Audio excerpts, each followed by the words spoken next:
Hello, everybody, and welcome back once again. Another edition of Inside the Headset as we go into West Tennessee to the private school sector, and we talk with a very happy head coach of the Purple Wave of Christian Brothers High School, head coach Thomas McDaniel. How are you tonight, Coach? I'm doing awesome, Stork, and yourself? I'm doing well. Well, come away with the W. You're sitting at 3-1. Talk about the KIPP collegiate game. Yeah, I mean, it was about what we expected it to be. You know, as I told you last week, it was a team that's was 2-0, much improved from last year, but still, a little outmanned against us at this point in time. And I thought our kids came out fast and played really well. I think we scored on 3 of the first 5 or 6 offensive plays of the game. Defensively, we tackled well and we're in position. We were able to get all of our main guys off the field by the end of the first quarter. And, I've just never been one to care too much about running the score up. I'm not sure that we, could run it up on many people anyway, but I'd rather get young guys involved quickly or guys that have been involved in the program for a long time, get them, meaningful minutes on the field. So by the end of the first, we were able to get the starters off, and it was a chance for all of our backups and young kids to get a lot of snaps under the lights and get that experience. So very positive, a lot of, good things to take away from the game. Obviously, it wasn't as much as from an evaluation standpoint as you would like, but after those first 3 games, it was nice to have a little bit of a breather and, get healed up and ready for another tough game this Friday night against St. Paul Covington and coming out of Louisiana. Well, and so what have you traded video with them and Coach Ken Sears and the St. Paul Wolves. They're 0-2. Took a loss from Edna Carr and then also from a Jesuit high school out of New Orleans, and I think there's only 12 or 14 Jesuit high schools in the United States total. But nice looking football team. Talk a little bit about Ken Sears and St. Paul's. Yeah, I mean, again, you're showing your ability to Google our opponents there. The 2 games that they've lost have been against very quality people. Edna Carr won their classification last year. Very athletic, very talented football team. And then Jesuit is always very competitive. St. Paul is a solid football team. They played 2 very tough opponents, and they've had 2 very, close losses. Took Edna Carr all the way to the wire, and they played very tough against Jesuit. So they've returned 4 or 5 offensive linemen from last year. They're very big up front. They average around 280 on the front offensive line. So kind of size-wise, be comparable to an NBA. Defensively, they replaced more people than they did last year, but they're very active. They're going to give you a couple different looks up front, try to confuse you. And so, we've got our hands full. We've got a quarterback that transitioned from receiver last year to quarterback this year as a senior, 6'5", about 210. So he's a big body, good runner, good arm, multiple skill guys that can catch the ball. And like I said, with the big offensive line, can cause you some problems. And, they have to take that 5-hour, 6-hour trip. It's a long drive.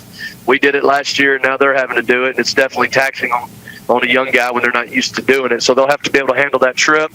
It'd be important for us, I think, to start fast and hopefully jump on them quick and not, let them hang around. But, we're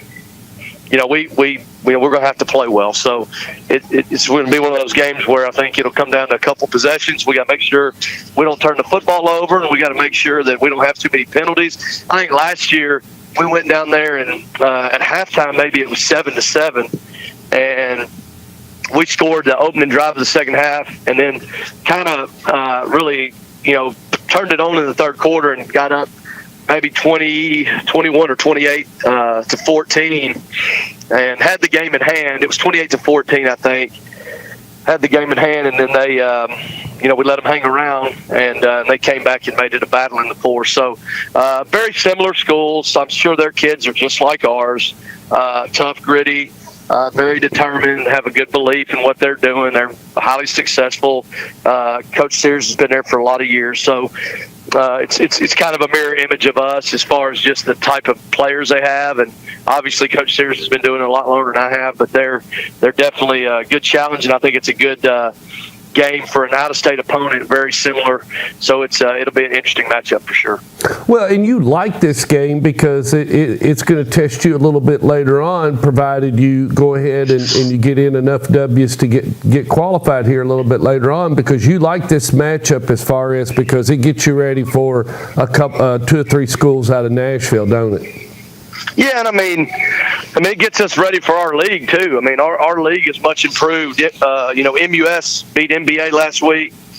Briarcrest is very talented this year. I think SBA is going to be stronger, but MUS and Briarcrest are both going to be big challenges for us. And so, you open up league play in just a little over 2 weeks, which is hard to believe. We're fixing to play the 5th football game of the season. I know it. Kind of mind blowing, but. It's just no disrespect, but to Kip, but it's these are the games that are fun. I mean, you want to play in games if you're competitive. You want to play in games that got some teeth. I mean, I guess what I mean is, I'd rather play somebody that's going to bite back on us and see where we're at. I mean, as a coach, you want to have an X number of wins. I don't know. I'm not going to be doing it long enough, I don't think, to worry about all those statistics. I just want to play good quality opponents, challenge our kids in a fair way. Yeah. I mean, we can't play a gauntlet every week because we won't be able to hold up. But I want to play enough good teams, and I think if you look at our first 5 games, 4 of our first 5 are very challenging teams. So we've held up pretty well. We're a little dinged up, but not as bad as we could be, and that's why it's fun. I mean, you want to play games that are a challenge, and this one is definitely going to be that. So I think our kids are excited for it. Well, and if the schools were a little bit closer, I mean, give me an hour and 30 minutes, not 3 hours. But if the schools were just a little bit closer, it would be feasible. And I'm sure there's some guys around here that wouldn't mind drawing you up and playing you out as a non-conference game right out of Murfreesboro. Right. It's just the 5-6 hour drive is a long way. Oh, it's stupid if you can get a game a little closer. Right, no doubt. So, but in everybody's league in their region is a little bit different. But ultimately, for most people, number of wins is a major factor, and so people have to be strategic about their planning when they schedule. And unfortunately, certain leagues are top heavy with talent, and they've got to get a certain number of wins. And I would hope to think that some people don't think that we're just an easy W. So it works both ways, but it's just part of the process with the playoffs and the way the TWS's aligned everything. It's not their fault. It is what it is, and you got to be smart about your scheduling. Oh, don't feel bad. I was just talking to Philip. He says he's homecoming game everywhere he goes. Right. So anyway, I don't want to be that. All righty. Everything else going good? Everything's good. Fixing to watch a youth football game.